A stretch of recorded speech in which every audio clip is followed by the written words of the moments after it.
Hi, everybody. Welcome back to another episode of Hybrid Healing Hour. Today, we have our guest, Harrison Greeley, who is a strength coach and ski instructor. And today, we're going to be discussing skiing and ski injuries from a holistic perspective. Hi, Harrison. Welcome on. How's it going? Thank you so much for having me on. Yes. I would love for you to introduce yourself a little more and tell our audience how you got to where you are today. Yeah, for sure. So my name is Harrison Greeley. I am a strength coach based out of Bozeman, Montana, as well as a ski instructor amongst coaching for other sports as well.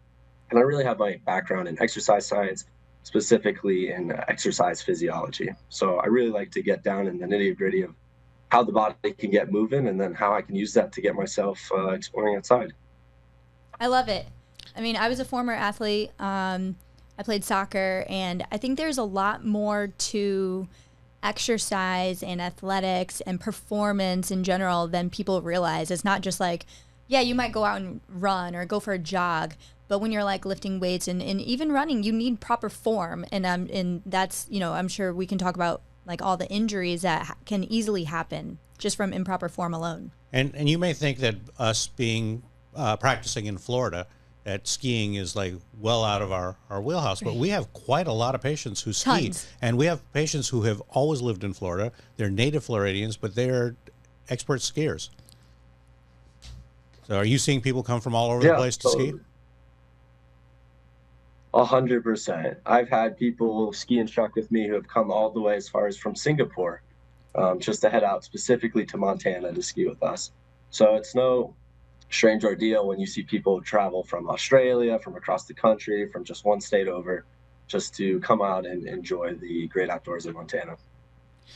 So I have never been a skier. Never once. I bought the clothing, was supposed to go, and never made it. So I find skiing scary, to be honest. But it always looks so graceful, and it definitely is appealing. But even though it's so graceful, I guess the thing that scares me is because I do know how demanding it can be on the body of like what, the muscles, and everybody says, oh, you need to plan for at least 3 days because you're going to be extremely sore by day 2 and you're not going to want to go back out there, And so I'm like, oh my gosh. So I'm mentally preparing and trying to physically prepare as well.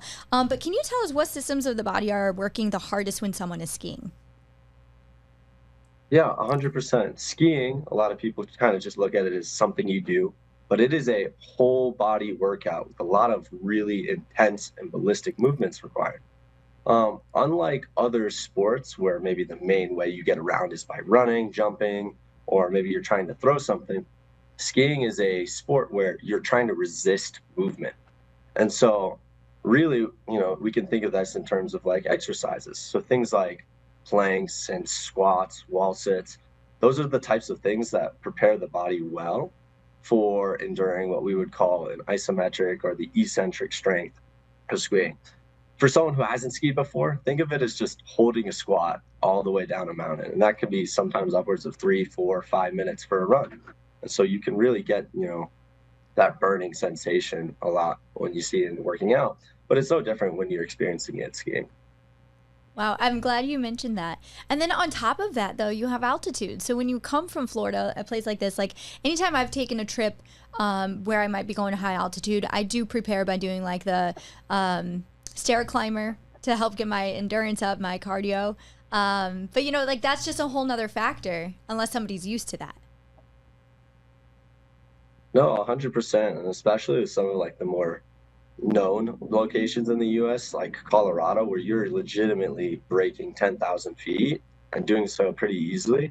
Altitude is definitely a contributing factor into a lot of like the stress you see from a sport like skiing. When it comes to like other locations, though, some places are only, 1,000 feet off of sea level, such as on the East Coast. So it totally depends on where you're heading out. And you can definitely get a nice winter experience without going up to 10,000, 11,000 plus feet. And I know there's a big difference between East Coast skiing and West Coast skiing. Is there more chance of injury on one versus the other? That's a great question. 100%. When you're skiing, and as I'm sure anyone who has skied on the East Coast would understand, a lot of people like to joke that we call it the ice coast. Conditions on the East Coast are very variable, and as a result, you see an increased risk of injury because of that. I think a lot of people, especially if you've not skied before, are unfamiliar with the way the conditions can be variable. Things like ice behave very differently than a fresh storm of 2 feet of snow, which is more commonly seen on the West Coast. And so just understanding that, you're going to be moving a little bit faster, a little bit quicker, and the inherent risk is a little bit higher in places on the East Coast compared to the West is totally a valid concern. So now, as far as ski injuries, what are the most common injuries in people who have been skiing for a long time versus the most common injuries in people who are new to skiing? Yeah, 100%. I would venture to say for people who have been skiing the longest time, the most common injury I see is probably a concussion. I think the longer you ski, the more you realize that it is an action sport with inherent risks. And as a result, participating just puts you at a greater risk of a trauma, or what we call it, or crashing essentially. And many people are stubborn to wearing a helmet, same as wearing a seatbelt. A helmet is just the easiest and safest way to prevent brain trauma, concussions, or potentially even worse damaging. And so a lot of people I know who have been skiing their entire lives, upwards of 3 decades and plus, refuse to wear a helmet. And so a big part of it for those who ski a long time is just, maybe being like, I'll be all right. I don't need to worry about that. And then that's the exact thing that happens. For beginner skiers, something I see a lot is normally wrist breaks or broken bones, normally in this region down here. And that's because, as I said, the surfaces that you're skiing on can be variable. And sometimes on icier conditions, it can be essentially like standing and falling on concrete. And so that's definitely something to be wary of and not necessarily be afraid of, but understand, it's all comes down to decision making. Maybe if I'm not feeling super confident, I shouldn't jump off this thing onto a concrete floor. Well, and I know several people who have already fractured their wrist, and it's from like falling forward or falling backward. They brace themselves and they catch themselves. And I know I bought a pair of gloves that had like a hard wrist protector thing in it, to protect a little bit more, because I knew I would probably fall a lot if I was to learn. So I always thought when I was hearing about all this, I thought that was so shocking, because I'm like, it's snow. How hard? Like, why are people breaking bones on the snow? But you're right. Like the fact that you could be going fast, the speed can help. But like the conditions can make that it turn very hard. Snow is not so soft. And that was shocking. Not at all. Yeah, something I would recommend to people, especially is if it's your first time going on a ski trip, is just being a little bit more cognizant or understanding that there are different snow conditions, right? And looking at the weather and being like, wow, it's really warm one day and really cold the next. Maybe it's going to be icier. Maybe the risk is going to be a little bit heavier. And it would be no different for people in Florida who are surfing, doing your due diligence, checking the weather conditions, the surf conditions. Those are all similar things that you would be doing skiing as well. You brought up a good point, because I do find that a lot of people, somebody did compare it to water skiing at some point. They're like, is the water always so soft? No, it depends on the height you're coming or you're falling into the water from, or jumping into it, or how fast you're going while you're skiing when you hit the water. It can hurt too, So yeah, the conditions can really make a difference. I find that very interesting. And the one thing we've mentioned was skiing. So I'm curious about snowboarding, because I've always heard like skiing is easier to or is harder to learn. Now I'm gonna mess up the saying, I think. But the I think he'll know. yeah, you probably know. And then like snowboarding is like easier to perfect or something like that. But and that snowboarding is easier on the joints. So I've always been kind of concerned with which one, if I were to start, what I would want to start with. 100%. So they both have their pros and cons. The general saying is that skiing is easier to learn but harder to master. Snowboarding is a bit harder to learn, but easier to master. I don't know if I fully agree with that. I've seen people learn in a day, and I've also seen people never learn. So I think it comes down to the type of person. More people, I think, are going to have a better time on skis because you're facing forward and it's a more natural body position. So unless you grew up accustomed to things like surfing, skating, or anything along those lines, you may be more comfortable on a snowboard. But most people, I would venture to say that they are going to be able to get out on the mountain and learn quicker on a pair of skis. When it comes to selecting a pair sport, maybe you're on the fence and you don't know if you should decide to ski or snowboard. I would say there are definitely risks and inherent risks that are different with a snowboarder and a skier. So, for example, a snowboarder, what you're going to see is generally less knee injuries and ankle injuries because the equipment is more compliant and it works a little bit more in favor of you. But you definitely see more of those wrist injuries and lower back injuries as well. You're going to be spending a lot of time on your butt if you are a snowboarder. And so that's just something maybe if you have concerns about your lower back or you just don't want to be sitting on cold ice a lot, maybe I'd recommend skiing instead.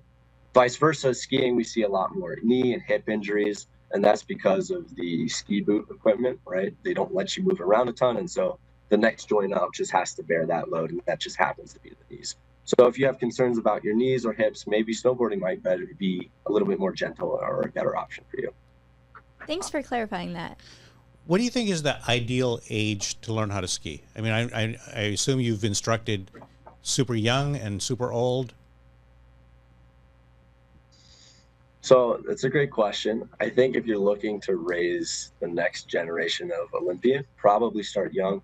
But I'm of the camp that there's no age that can't learn how to ski. I think skiing can be very intimidating and scary, but it's also a beautiful and freeing sport. And so for that reason, I think anybody of any age can get into it. I've done a lot of work with adaptive sit skiers. I've had skiers as old as 85 plus into their 90s still skiing. And so whether you have a disability, you've never touched it before, you've been skiing 30 years, I think there's an entry point in winter sports for everyone. And it's just about finding the entry point that's right for you. Do you think kids are less scared of falling and injuries than older people? So maybe they adapt to it quicker? 100%. 100%. I think one, there's just a lived experience that when you're a kid, things are a bit more novel. Maybe their amygdala is not as fully fledged and they're less fear driven. And then as you get a little bit older, you're a little bit more set in your ways, or those novel experiences, instead of being like interesting and new and you want to try it out, become a little bit more scary. But again, I think the scary things are always more the notions of what people hear about skiing. So like you hear, oh, someone so broke their arm and broke their knee, and I don't want to do any of that. But the reality is that with proper decision making and preparation, skiing is actually quite a safe sport. And so I would encourage people that if there's any part of you that's interested in just getting outside, enjoying the great outdoors, and doing so in the winter where a lot of people struggle with maybe not being outside a ton, go for it. Get out there. So ACL injuries seem to be very common with skiing. Can you explain biomechanically, maybe from a kinesiology standpoint, what causes that or what predisposes people to that? Yeah, the ACL, that's a hot topic tissue. I think most people are familiar with it, and a lot of people have varying opinions on that. For those who aren't familiar, the ACL is this little ligament that attaches between your femur and your tibia. So if you were to imagine that this is my upper leg and this is my lower leg, and this is my knee joint here, the ACL is a little ligament that connects these two bones, and it prevents the tibia from sliding forward or from the side coming forward like this. And that's a common mechanism of injury you see in collisions where, maybe you catch an edge and one part of your body wants to go forward and the other part no longer wants to go forward. But there's also an interesting rotational aspect, right? So we know that ligaments are stronger in one line of direction than they are. And so they tend to be a bit weaker with those shear or torsional twisting forces.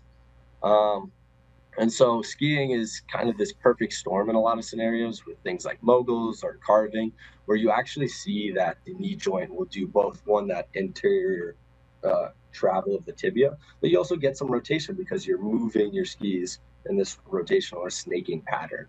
And so a lot of times it can catch people off guard, and it is a perfect storm, so to speak, for the ACL injury. Yeah, I've had the friends of mine who snowboard had previous knee injuries or still have chronic knee issues, and so that's why, and with my soccer background, they're like, oh, you should definitely do snowboard. but yeah, I feel like what about like the meniscus? I feel like okay, so I think of like a valgus. I don't know if our audience out there would know what that is, but a lot of pressure on the inner joint of the knee.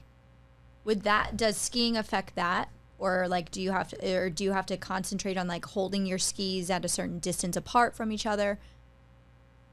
Yeah, no, for sure. There's actually some interesting biomechanics research, super niche, but when you do a deep dive into the literature, what you see is that the main mechanism is really just that anterior travel forward. So like that quick sudden jolt, maybe something you see in a crash where you're moving fast and then all of a sudden you're not. That's kind of what tears the ACL. And that rotation or that valgus happens as a byproduct of just the ACL rupturing. So when you look at it at a very like close scale, and a fraction of a second, what you see is it comes forward, and because it's no longer attached, then it can rotate in. And so it's kind of like a chicken and the egg scenario where it could be both, right? We could see it rupturing and that's why we're twisting, or it could be twisting and that's why we're rupturing. But as it pertains to the meniscus, that's definitely the triad is what we see a lot. It's the ACL, the medial meniscus, and the MCL. And those are definitely, the three tissues that tend to get injured together. It's normally not just one or the other because they all work together to stabilize the joint in the same manner, as you said, against those valgus forces. Right. And so, how do we prevent this? So, like, if somebody says, "Okay, I'll be going skiing," and they're booking a trip, how soon should they start to plan in advance? And what are some exercises or stretches you would recommend that they do to prevent having any injuries? 100%. I would break this up into two categories. One, there's like the long-term preparation, and two, there's the short-term preparation. So long-term would be like, how can I get my body prepared as a first-time skier or snowboarder to get on the mountain? And things like that, I would say the best indicators is single leg strength, right? So if you are someone who's not generally active, single length strength activities, as you said, would be something like getting on the stair climber, maybe some resistance training, split squats, lunges, things like those. Being able to balance and modify your body weight on a single leg is a great indicator of how you're going to perform while skiing or snowboarding, because those are the exact movements that occur within the sport, right? So anytime you're turning, you're basically going to be putting more weight on one leg as opposed to other. And so if you can do that in a gym scenario or in other activities, that strength we will see will carry over into a skiing environment. For someone who's never skied before, I would recommend at least resistance training. So implementing things like body weight squats and wall sits, lunges, 1 to 2 times a week at a moderate intensity. And I would recommend you do that for at least 1 to 2 months beforehand. The longer the better. You can never go wrong with too much. In the case of this, being stronger will just improve your time on the mountain. But if you're looking to, give that minimum effective dose just to show up and have a good time, I would say 1 to 2 months ahead, try to get your daily steps in and try to implement some form of resistance training 1 to 2 months.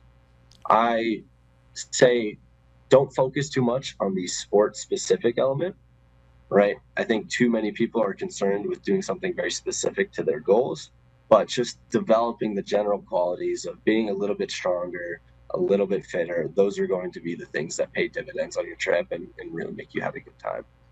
As it pertains to planning, like in the short term, I would say that's, know your destination, checking the weather. So for example, if you're flying out to Colorado for the first time, right, there's a big elevation change, and maybe building in 1 day to acclimatize to your environment. We know that there's a lot of stresses from holiday travel, if that's when you're going, just travel in general, going into a whole new altitude.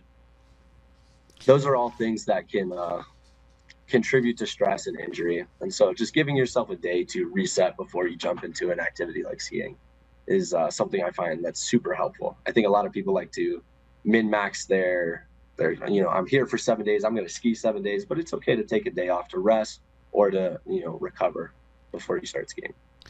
And I'm sure equipment is important too, right? How do you recommend people get the best equipment for themselves?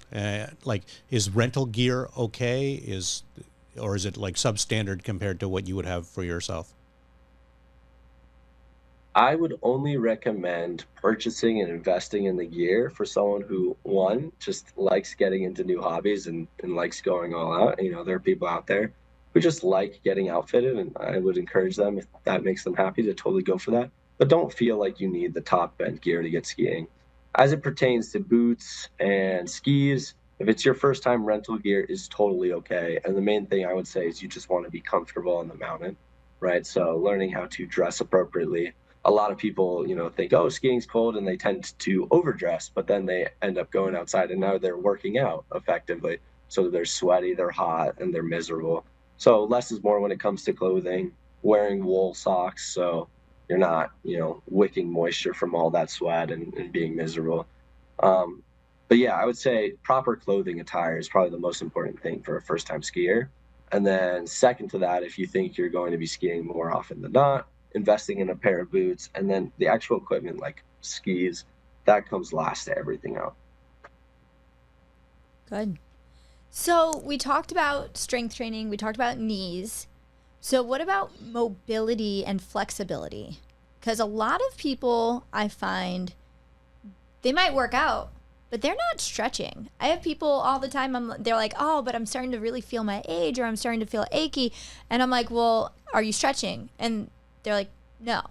And I'm just always shocked by that, because I've just always stretched. That's something that was just like drilled into my head, as an athlete. But, hip mobility is really big. And I think there's actually, a lot of statistics with aging with hip mobility in general, mobility in general. Yeah, so when you're talking about winter sports specifically, I don't personally think that there's a huge correlation between how flexible you are and reducing the risk of injury, as much as there is the temperature of it, right? So as we know all as athletes, right, the first thing you do before your sport is warm up. And so you could have person A who's not flexible at all and person B who's super flexible. But if person A is warmed up for their capacity and they're wearing the right clothes, their risk of injury is going to be far less than person B who is super mobile and maybe can get in those crazy positions that would produce the risk, but they're cold, right? And so their overall preparedness is much less. And so I wouldn't, encourage anyone to get flexible specifically for the sake of skiing, but rather just to get yourself active. And if, flexibility training is something that gets you out there doing it, go for it 100%. When it comes to the activity itself, though, is let's make sure that we're not jumping into the deep end in, freezing cold conditions. So how do you warm up? Like, I think of like sports, you start with throwing light catches, or like, there's just things you do, but like, how do you warm up? So do you get to the top of the mountain and then you warm up, or do you warm up down below before you get on the lift? I've never even thought about this. Yeah. Yeah. So I think the most common practice is doing what you would call a warm-up run, where, you go up and you start at maybe an easier pitch slope, and then you progressively go on throughout the day. So your first 2, 3, 4 runs, even maybe you're taking it fairly easy. You're feeling out the snow conditions, right? Is it hard today? Is it slick, right? Is it a little bit more forgiving? That's going to tell you a lot. I think most of the injuries we see happen on either that first run or that last run. And it's either because they're not prepared for the conditions right thing in the morning. Maybe it looks really good, but there's a deceptive layer of ice. And then on that end of the day, you're now super tired. But on the other hand, it's not crazy at all to see people in the parking lot first thing in the morning. They're getting their stretches in. They're doing a little shakeout, some leg swings. So people do active mobility in the parking lot, in their gear. And that can be an effective strategy to help warm up as well, if you feel you need a little bit more warm up besides just doing the sport itself. Speaking of taking it easy for the first few runs, I have no clue about the name of the slopes, like the color scheme and all that. Could you maybe touch on that? Yeah, 100%. So normally the mountain is broken up into 3 main pitches. We do a green slope or a bunny slope, and that's just a more gentle graded slope, right? So those are what you would designate as slow zones. You're going to expect to see more people traveling there. kids of all ages, people skiing slower and more gently. Then you have a blue slope, which is a little bit steeper. That can be an intermediate. Some places will do a blue and a double blue square, which is effectively going from here to here. And, I'm sure we're all familiar or heard of in some regard the black diamond, which dictates your expert slope. And that could mean an array of things. That could just mean the slope is very steep, but it's groomed and well maintained. We could also see that it's not a very steep slope, but it's full of trees, rocks, and other hazards. And maybe it's because that run is not controlled for variably, or the conditions aren't controlled for. And so it's important to understand, when you're looking at the runs, what to expect. Just because it's a blue doesn't mean it's not going to have bumps, or just because it's a black doesn't mean it's going to have crazy cliffs and things like that. And so, take the rating with a grain of salt, and use your eyes and assess for your own skill. Is this something that I can handle, and do the risk assessment? Does how crowded the slope is, or the ski resort is, affect your chance of injury? Like more people out there, more chance of injury? 100%. And especially with recent years where we've seen the sport of skiing and snowboarding blow up, there are just more people on the mountain these days, and that's maybe a byproduct of these collective passes. Generally, what I see in my experience is the end of the day rush is really what does people in. It's going back to this idea of a perfect storm. You have the rest of the mountains maybe closed off, and all the people are being funneled into this one little run. Everyone's got tired legs. There's more obstacles, people of greater skill variability. And so it's much more common you see collisions. The run at the end of the day isn't this pretty slope.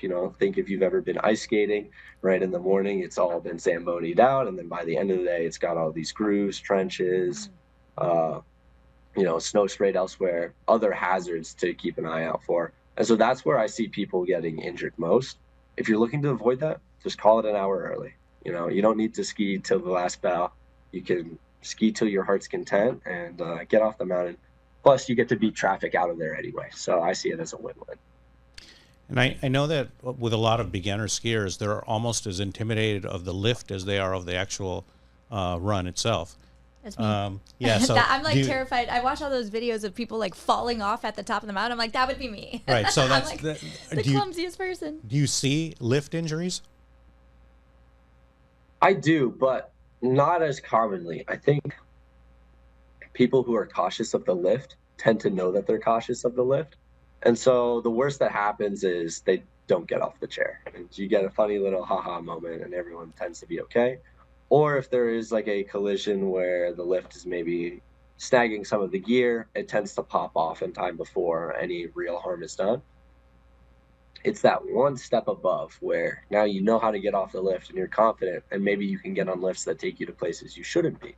And so I would say that that's probably a much higher risk factor, or where I'm seeing injuries, as opposed to just people, having their fun, getting off the baby lift. We also see that there are magic carpets and things like that to help people kind of progress into that, so they're not just jumping into the deep end. That's good. Yeah, because that is definitely definitely a fear. Like I could see the skis like over crossing each other. You're tripping over. Yeah, the one pair of advice is to keep your tips up. No okay. Catch. Tips up. Got it. So we talked about how to physically prepare, but how about other things such as sleep, nutrition, stress management? How do those come into play for skiing? Yeah, for sure. We touched on that a little bit when it comes to travel, but I would say most people who are going skiing tend to be traveling the day before, the day after, and stress days or travel days can be extremely stressful.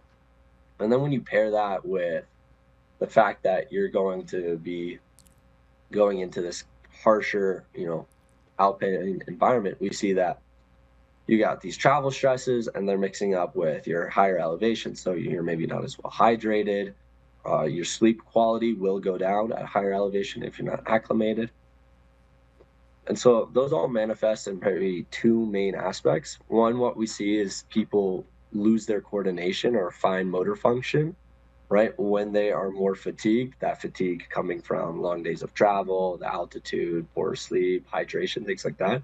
And so maybe when you're skiing, it is a fine motor skill where you need to manipulate your feet and your arms and your body in a way to allow you to navigate this fine mountain terrain. Um, and motor coordination is essential there, right? And so you may not realize it till after the fact, but it would be no different than if you woke up super groggy, you wouldn't expect to be, on your game for anything. And so I say the same applies for skiing. What you also see though is, I think the big one is hydration and just general preparedness. Your energy levels and how you fuel yourselves are highly correlated to how hydrated you are. And it just allows all the body's systems to work in a nice manner. But when you go up high, you need more water. You dry out quicker, right? And so, like, I'm sure we've all been dehydrated. Go, oh, my hand. Maybe I'm not thinking super straight. And that's definitely something you see with skiing as well, especially if you're not layered properly. So now you're sweating a ton and you're breathing in more. And so it's this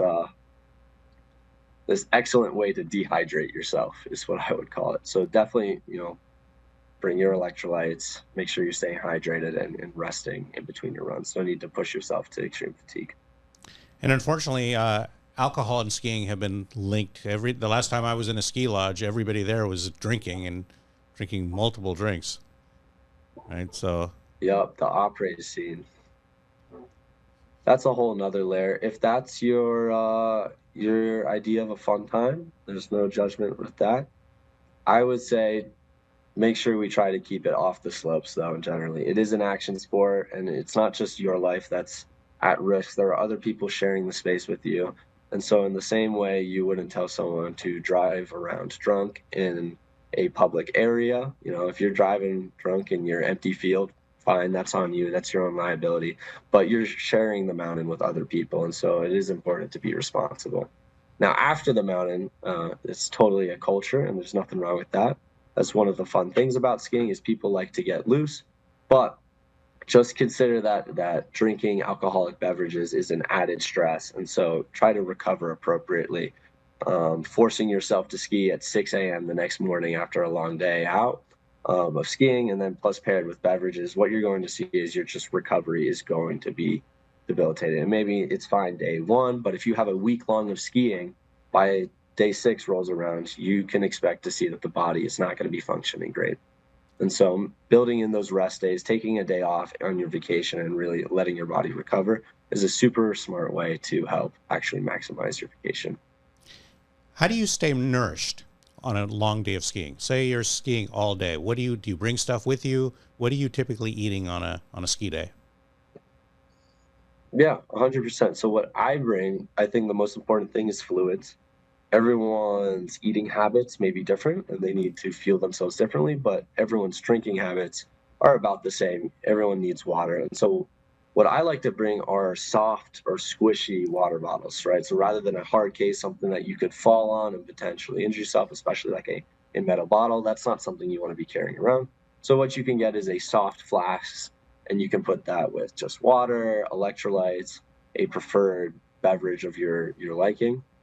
And I carry one of those around. And you can have a backpack, right? Like that's like what people use when they go hiking, as well. Right? Okay. Mm-hmm.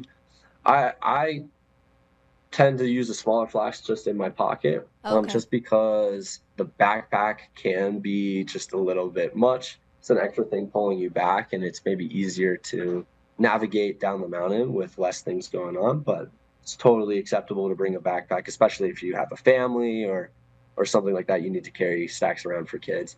I totally see that happening. I also think it's just being smart about your breakfast, right? A lot of people like to just start their day and they get up on the mountain, but they haven't eaten breakfast. We say it's the most important meal of the day for a reason, but you will be exercising when you're skiing.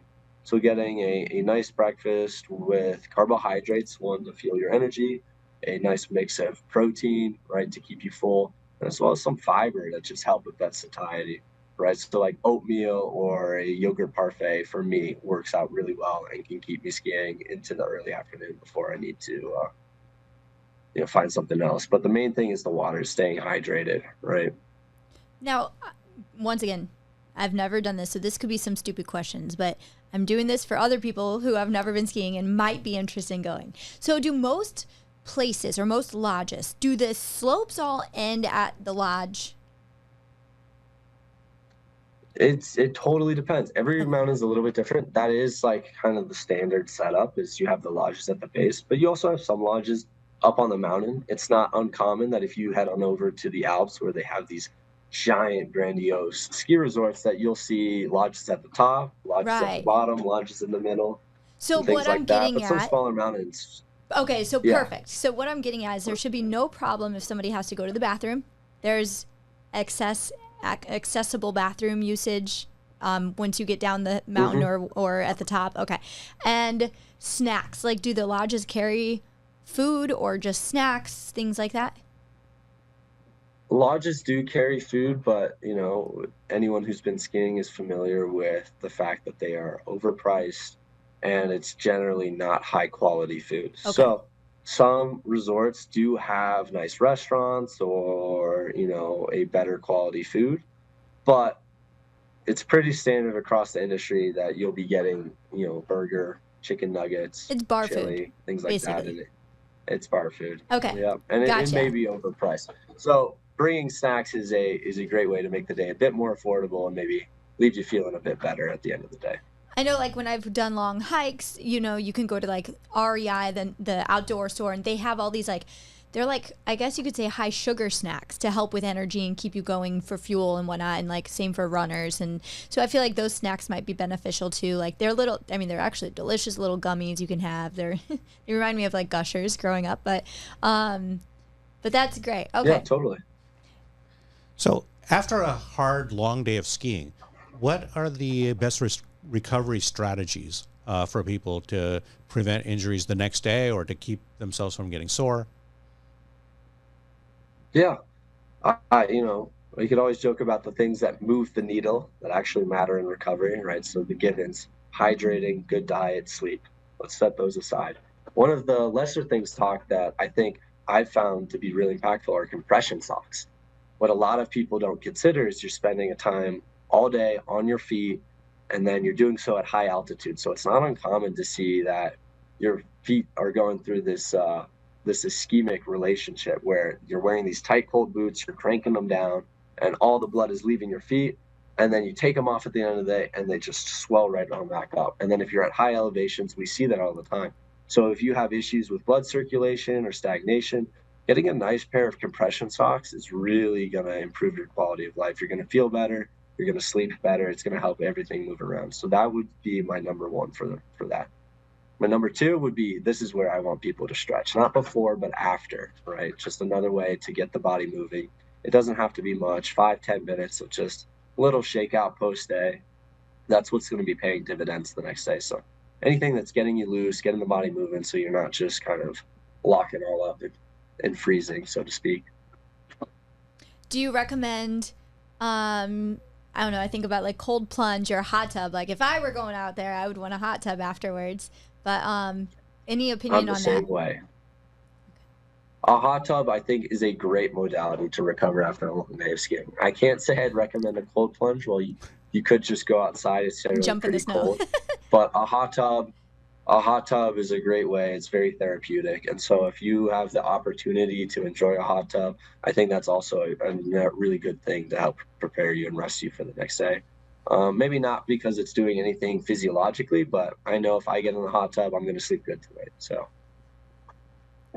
Great.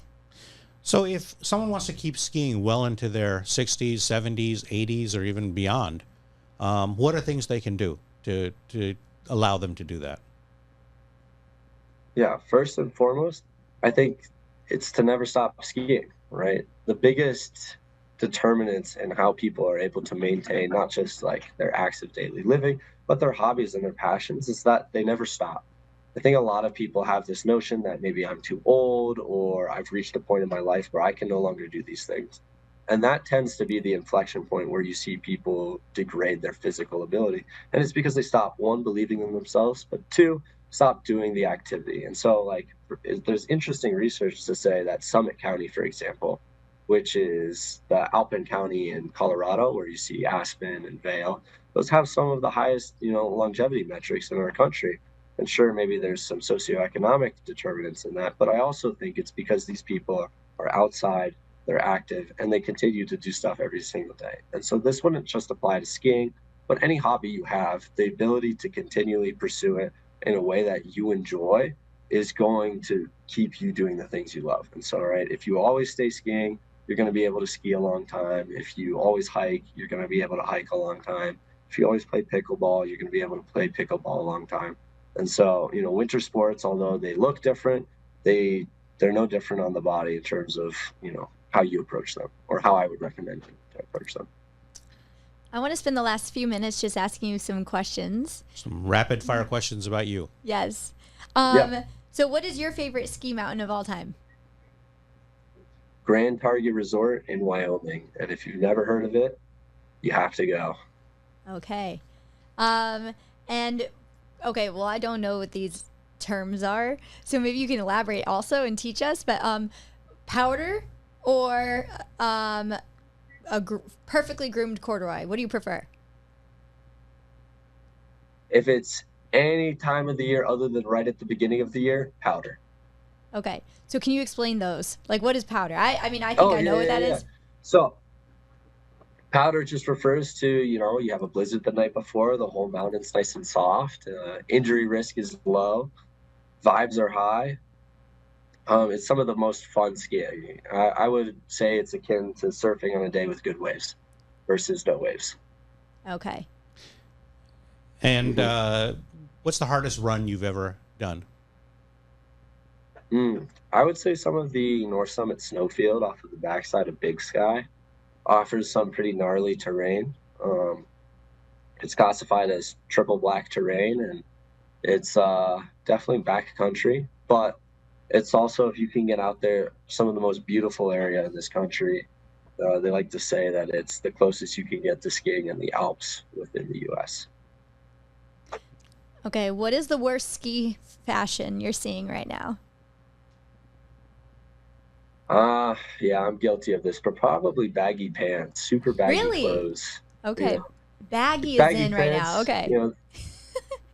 I see all those like neon, flashy neon suit, like one-piece suits sometimes, and I'm like, oh, that's bright. You won't be missed there.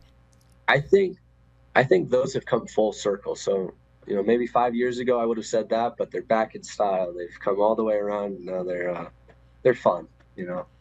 I feel I would love that. I would love to pick something flashy, but I feel like you kind of have to earn that. I'm not good enough if I'm new. I feel like I'm not good enough to wear that. Is that such a thing in the ski culture? There's definitely a fake it till you make it. But again, if it makes you happy and it gets you out on the mountain, go for it. What other people think doesn't matter. Awesome. What's something skiers do that drive instructors crazy? What's something that really gets under your skin? Oh, yeah. So if I'm skiing with a bunch of little guys, we maybe get more flack than not, but we take up a good chunk of the slope, but safety comes first.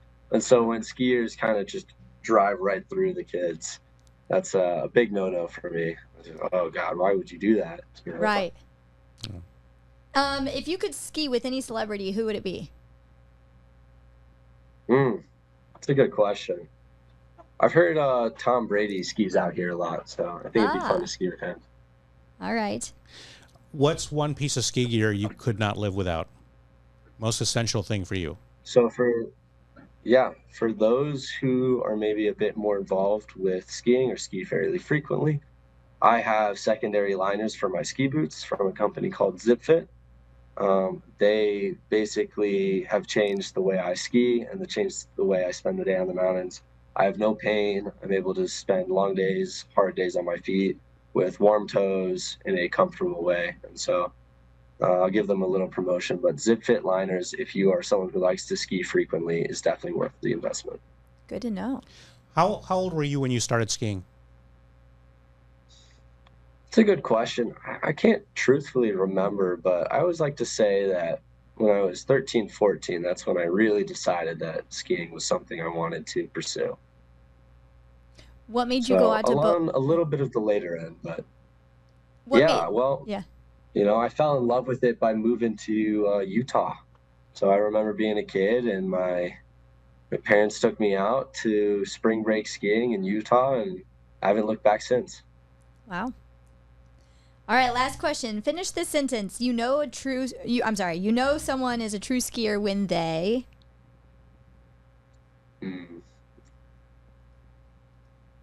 You know someone is a true skier when they don't talk about the color of the run. They don't say it's a green or blue or black. Okay. They just ski it. Good answer. Harrison, this was so much fun. Thank you so much for educating me and hopefully other people out there who ski, are avid skiers and beginner skiers. So I absolutely learned a lot. Thank you. Yeah, thank you. Thank you for having me. It's always a blast to chat about something like skiing. It's a super fun thing, and I could talk about it all day. Please tell our audience what mountain can they find you on, maybe, and request your services for training. Yeah, so I'm a local up here in Bozeman, Montana. If you're ever skiing at the Big Sky, Montana area, feel free to request me and we can ski together, as well as Bridger Bowl, which is a local mountain just outside of Bozeman. Awesome. Thank you again. Thanks, Harrison. Thank you. The information contained in this podcast is provided for informational and educational purposes only and is not intended for the purposes of diagnosing, curing, treating, or preventing any disease. This podcast is provided on the understanding that it does not constitute medical or other professional advice or services. Before using any products or services referenced on this podcast, consult with your healthcare provider, carefully read all labels, and heed all directions and cautions that accompany the products. Information found or received through the podcast should not be used in place of a consultation or advice from a healthcare provider. If you suspect you have a medical problem or should you have any healthcare questions, please promptly call or see your healthcare provider. This podcast, including Dr. Brian Marias, Deanna Weilbacher, and Hybrid Medical Solution, do not claim responsibility for any adverse effects from the use of information contained herein. Opinions of guests are their own, and this podcast does not endorse or accept responsibility for any statements made by the guests. This podcast does not make any representations or warranties about guest qualifications or credibility. This podcast may contain paid endorsements and advertisements for products or services. Individuals on this podcast may have a direct or indirect financial interest in products or services referenced. If you would like to submit any questions or if you have any topics you would be interested in hearing about on future episodes, please contact us through our website, www.hybridmedicalsolution.com. That is solution with no S at the end. Follow us on Instagram and Facebook, all under Hybrid Medical Solution.